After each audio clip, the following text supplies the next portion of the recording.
Welcome to this week's episode of the Sports Curious podcast. We are here talking Scott's favorite topic. So he showed up and he is here with bells on.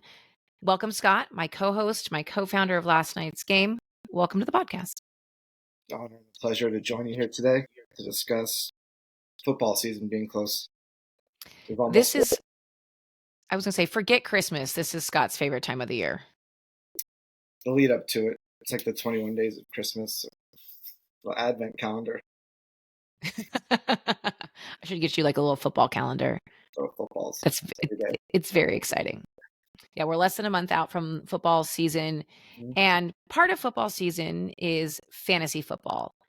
Now, there's leagues all over the place. You can play in big ones for lots of money. You can play in one with your friends. That's how I started playing was a friend's husband put together a league and we all picked wholly inappropriate names for our teams. And really there was a lot more pressure because these guys knew football and I obviously did not. But I'm pretty sure I think I did quite well because you helped me. But part of fantasy football is luck. Really, when it comes down to it, right? You're betting on players who you hope they hope they stay healthy. Talk to me about, okay, how did you get started playing fantasy football? The obvious answer is because you're a sports guru, but like how many leagues have you been in more than one league at a time? Back in the day, we would be in multiple leagues, but that just, honestly, it's just too much. And you end up, some people have like 5 teams, and you just end up cheering against yourself. And it just kind of defeats the purpose of, competition if you're cheering against your own players. So that makes sense. I've narrowed it down to one. I mean, I think that's good. The one thing I think I didn't expect when playing in a fantasy league was the camaraderie, right? There's a bunch of trash talking, but even amongst, I have a league with my girlfriends, ladies who fantasize. And it's fun because it's one more thing to talk about. But I also didn't expect that I was then going to watch a game and get excited about it because, you might watch a team, but you're watching a team you may never watch and you're cheering for this one player. Mm-hmm. And it kind of makes it a little more interesting. And I think that is something I didn't quite expect about being having a fantasy team. Yeah, it's a good way to really get into the game. And it could be a blowout game and you're waiting for one player to make a catch. So you're still tuning in no matter what the score is. Just it keeps your interest peaked. And I think that's why fantasy has elevated NFL to a whole nother level of interest for that reason. And it's really interesting is that, we talk about, obviously people think of football as a man's sport, but especially fantasy football, but the numbers of women participating in fantasy sports is increasing by the day. And which I think is really, really fascinating that is happening. And like I said, I've been on 2 different leagues that are female focused leagues and I've really enjoyed it. And we don't necessarily all come in with our rosters set and ready to go. But, it's an excuse for us to all get together. We have about half the room that will pick teams and half the room that will come for the Chipotle and champagne and cookies. And there's nothing wrong with that because we're all still building that camaraderie and it's still a lot of fun. And so if you're thinking about it, you're considering joining, I would highly recommend diving in and just starting a league because the way that ESPN and Yahoo are put together, they're super easy. There's a way to go in and fine tune the settings and, pick, let's see, every team only gets 2 quarterbacks or whatever that might be. But realistically, dive in, use the standard settings. It's super easy to start it all up. And it's a lot of fun to do that. So I would highly recommend if you're sitting there and you're like, maybe I don't want to start a fantasy team, or maybe I do it. It's fun. It's really not that much work. And to be honest, I'm the commissioner of ours. And that means that I get everyone together. I set a date for the draft. I order the Chipotle. Everyone brings some cocktails.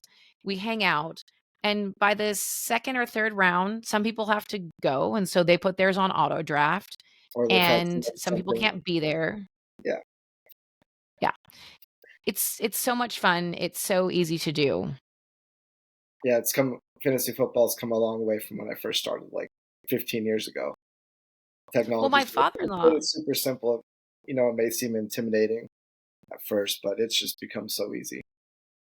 Well, my father-in-law, shout out to Robin, he's probably not listening to this, but if he is, he used to play it like with newspaper, right? They would go through and look up Mhm. stats and all those things. And now ESPN and Yahoo are telling you how this is kind of all working. And you can't rely solely on the projections because they're projections for a reason. There's probably a legal standard on that, but it's it gives you at least an idea of what you're doing. If you're in you're hurrying and you're trying to set your lineup really fast, you just click a couple buttons or Mhm. look at it and go, everyone looks good. Okay, done. Like I don't have to do anything.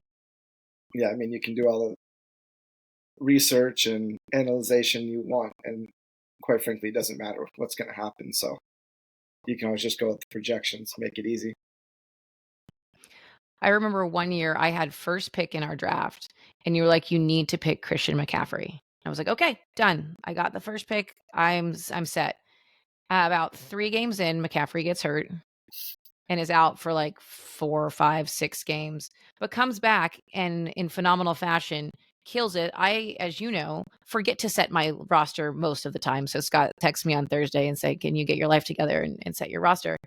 And that one guy carried my whole team, and I ended up winning because I had one good player. But he was also out in the middle, and you don't know what will happen. And so it's kind of fun. And Christian McCaffrey should be on your list to draft again this year if that's what you're into.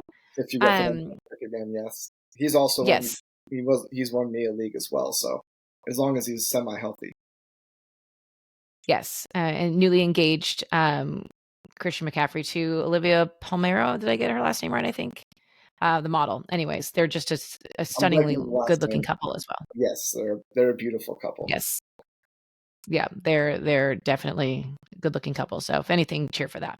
Um, so in our league, we pay, I think it's $50. The winner gets money, the second place person gets money, and then the last place person gets their money back.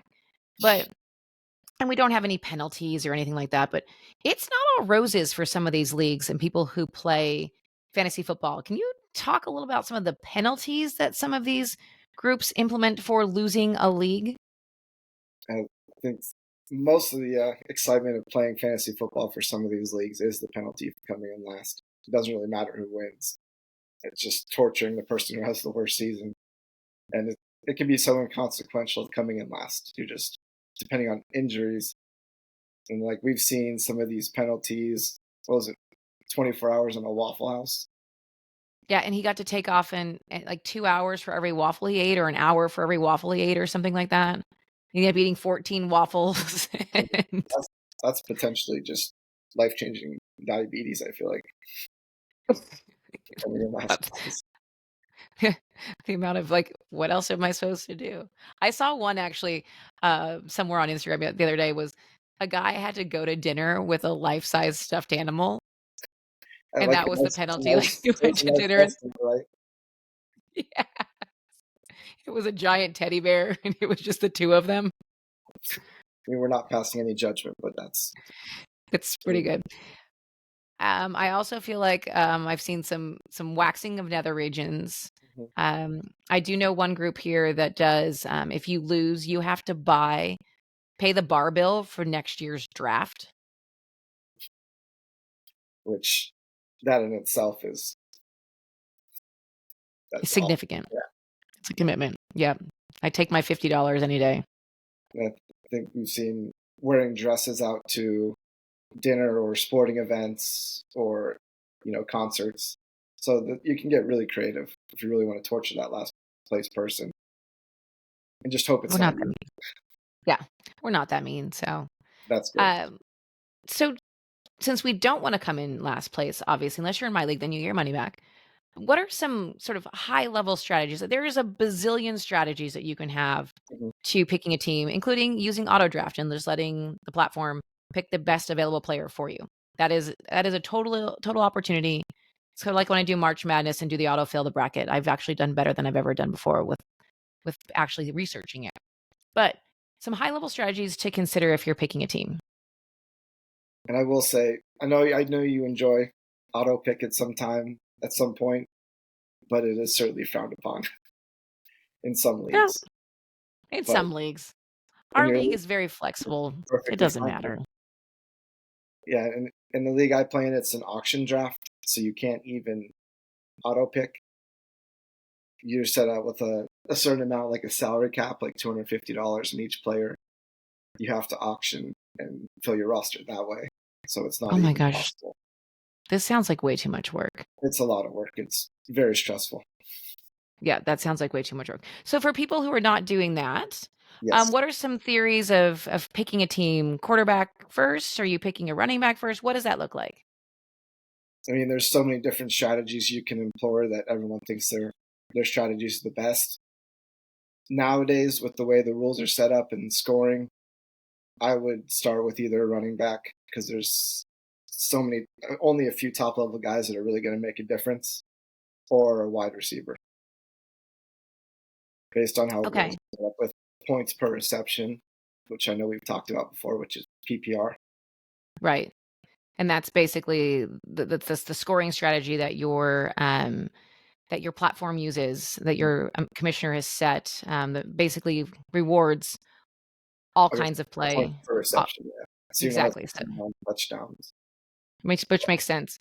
Talk to me about drafting a quarterback first or second, third round. What does that look like, and who's a quarterback to look at?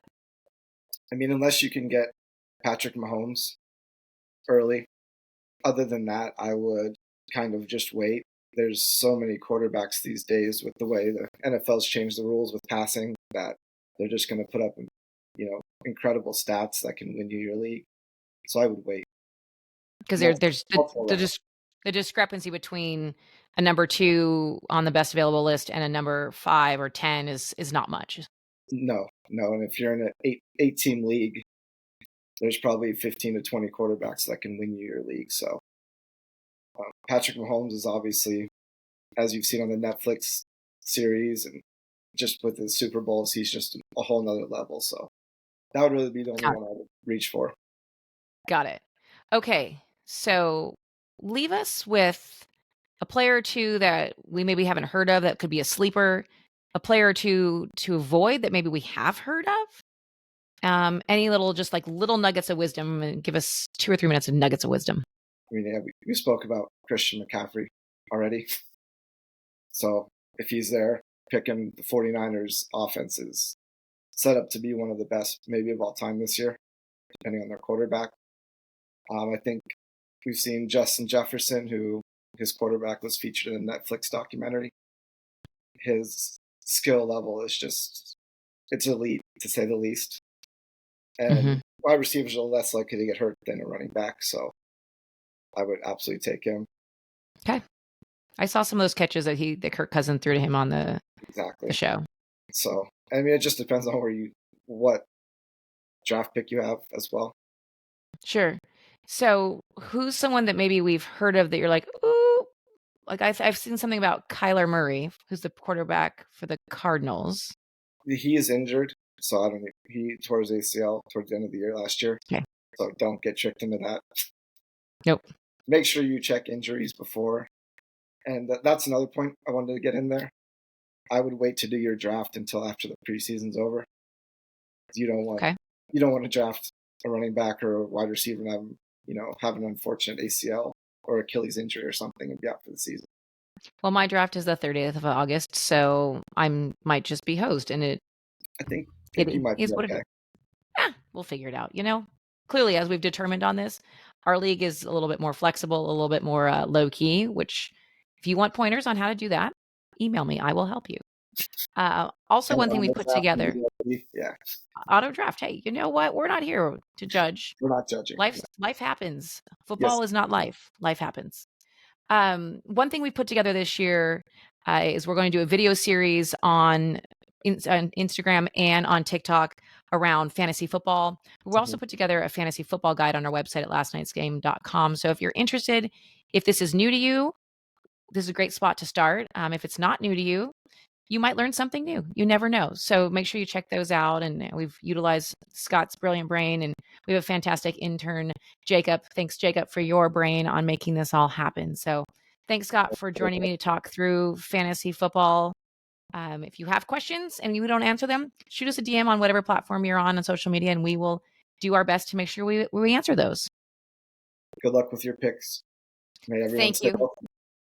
Thank you. Fingers crossed. If not, there's Chipotle and champagne. And don't pick a defense or kicker.